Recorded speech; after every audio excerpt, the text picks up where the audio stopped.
नमस्कार. सर्व सभासदांच्या माहितीसाठी आपला माझ्यास्वाडी सर्वोदयनगर पुनर्विकास या संदर्भातल्या प्रोजेक्ट बद्दलची माहिती देण्यासाठी आज आपण लाईव्ह करत आहोत. आपण 21 जुलैला एक मेसेज टाकलेला एनसीएलटी संदर्भात जी प्रक्रिया सुरू आहे. तो मेसेज टाकल्यावर अनेकांचा प्रश्न असं होता की त्या मेसेजमधून लोकांना ती स्पष्टता मिळत नव्हती आणि त्या दृष्टिकोनातून आपण हे व्हिडिओ करत आहोत. तर बनी साहेब, 21 जुलैला आपण जो मेसेज टाकलेला एनसीएलटी संदर्भात, तर त्याचं थोडंसं एक स्पष्टीकरण द्यावं लोकांना. आपल्याला माहिती आहे, मागच्या व्हिडिओमध्ये आम्ही सांगितलं होतं की एनसीएलटीच्या प्रोसेसमध्ये ज्याच्यामध्ये ईओ आहे, यामध्ये एक 17 ते 18 विकासकांनी त्याच्यामध्ये भाग घेतला होता. त्यानंतरची अशी प्रोसेस होती की 12 जुलैपर्यंत त्यांनी त्यांचे प्रस्ताव एनसीएलटीचे जे आरपी आहेत त्यांच्याकडे सादर करायचा होता. परंतु त्यांनी ती मुदत 1 महिन्याने वाढवून घेतलेली आहे, कारण हे सर्व लीगल किंवा टेक्निकल प्लॅनिंग संदर्भात जी काही माहिती आहे ती सर्व एकत्र करून तो प्रस्ताव त्यांना सादर करायचा आहे. त्यासाठी त्यांनी 1 महिन्याची मुदत घेतली आणि ती आता 12 ऑगस्ट पर्यंत ती वाढवून मिळालेली आहे. आपण हा टेक्स्ट मेसेज आपण दिलेला होता, परंतु काही लोकांनी पुन्हा फोन करून अपडेट विचारलं, त्यामुळे काही लोकांनी मिस केला असावा तो मेसेज, म्हणून आपण आज ही माहिती देतोय. यानंतर 18 तारखेला एनसीएलटीच्या सीओसीची मीटिंग असणार आहे आणि त्यामध्ये हे प्रस्ताव त्याच्यामध्ये इव्हॅल्युएट केले जातील असं आपल्याला कळतं.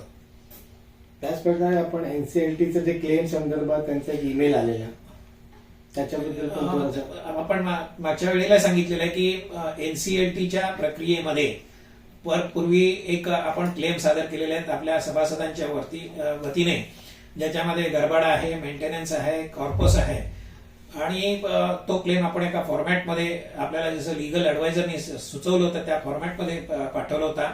आरपीची आम्हाला मेल आली होती की त्या वेगळ्या फॉर्मॅटमध्ये पाहिजे असं त्यांनी आपल्याला कळवलं होतं. त्यांनी परत एक रिमाइंडर पण दिलं होतं, त्याला आपण सविस्तर उत्तर दिलेलं आहे. आपण ज्या फॉर्ममध्ये तो क्लेम सादर केलेला आहे तो आमच्या दृष्टीने आणि आमच्या कायदेशीर सल्लागारांच्या दृष्टीने योग्य आहे, त्यामुळे ते आपण तो सबमिट केलेला आहे.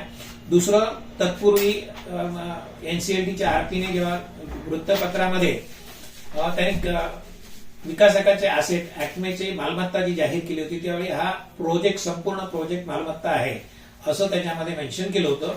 त्याला आपण एनसीएलटी कोर्टामध्ये आव्हान दिलेलं आहे आणि ती याचिका आपण फाईल केली आहे. त्याच्यामध्ये आपलं असं म्हणणं आहे की ही जी जागा आहे ती म्हाडाची आहे आणि आपण ती लीज वरती आपल्या सोसायटीच्या नावाने म्हाडाने केलेली आहे. लीज अग्रीमेंट आपलं झालेलं आहे, त्यामुळे संपूर्ण मालमत्ता ही ऍक्मेची होऊ शकत नाही. त्यांच्याकडे फक्त जर असतील तर ते डेव्हलपमेंट राईट असतील, त्या पद्धतीने आपण ती याचिका एनसीएलटी कोर्टामध्ये सादर केलेली आहे, जेणेकरून जे विकासक प्रस्ताव पाठवतील त्यांना त्याची क्लॅरिटी असेल, त्यांच्याकडे कुठेतरी कन्फ्युजन असू नये या दृष्टीने आपण ते याचिका दाखल केलेली आहे.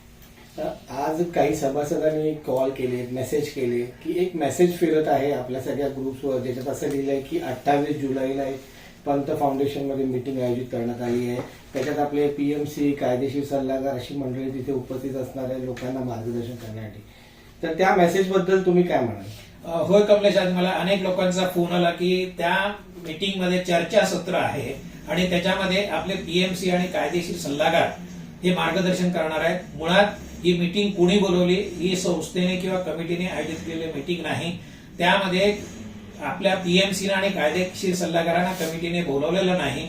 या इतर सभासदांनी हा मेसेज टाकलेला आहे आणि आश्चर्याची बाब म्हणजे ज्या जुन्या कमिटीने आतापर्यंत आपलं वाटोळं केलेलं आहे, जे चुकीचे निर्णय केले, मनमानी केली, त्या लोकांना या मार्गदर्शन चर्चा सत्रामध्ये जास्त उत्साह दिसतो आणि त्यांच्याकडूनही लोकांना मेसेज गेलेला आहे. त्यामुळे ज्या लोकांनी इनिशिएट केलंय, जे इतर सभासद आहेत, ते 10 वर्ष संघर्ष करत होते, ते आणि जुनी कमिटी असे एकत्रित हा मेसेज दिल्याचं आम्हाला समजतं. खरंच आश्चर्य वाटतं आणि खेदही वाटतो, ज्यासाठी आपण हा सगळा अट्टहास केला आणि आजपर्यंत पुनर्विकास प्रकल्प इथपर्यंत आणलेला आहे. त्या दुधात मिठाचा खडा टाकण्याचा प्रयत्न काही लोक असतील. आताच आम्ही पीएमसीशी फोनवरती समीर साळवी आणि बनेंशी बोललो, त्यांना आम्ही स्पष्ट आमची भूमिका सांगितलेली आहे. लोकांचे काही ग्रीव्हन्स असतील, अडचणी असतील, तक्रारी असतील तर आम्ही इथे समर्थ बसलेलो आहोत. त्यांना माहिती देण्यासाठी, त्यांच्या शंका दूर करण्यासाठी आम्ही बसलेलो आहोत आणि ज्या ज्यावेळी पीएमसी किंवा कायदेशीर सल्लागारांची गरज लागेल त्यावेळी आम्ही स्वतः कमिटी त्यांना बोलवून ते मार्गदर्शन आम्ही लोकांना उपलब्ध करून देऊ. परंतु असा चुकीच्या पद्धतीने लोकांमध्ये मेसेज देऊन आणि सोसायटीच्या ग्रुप व्यतिरिक्त इतर ग्रुपवरती मेसेज देऊन पीएमसीला बोलवून चर्चासत्र आयोजित करणं हे चुकीचा पॉइंट आहे. ही स्पष्ट भूमिका आम्ही पीएमसीला दिलेली आहे. आता ते पीएमसी येणार नाही येणार याबद्दल आपल्याला काही माहिती नाही, पण कमिटीची आणि सोसायटीची भूमिका म्हणून मी त्यांना स्पष्ट सांगितलेलं आहे. दुसरी एक लोकांना मला क्वेश्चन करायचं, सावध करायचं आहे की आता आपल्या हातातोंडाशी काही गोष्टी आलेल्या आहेत.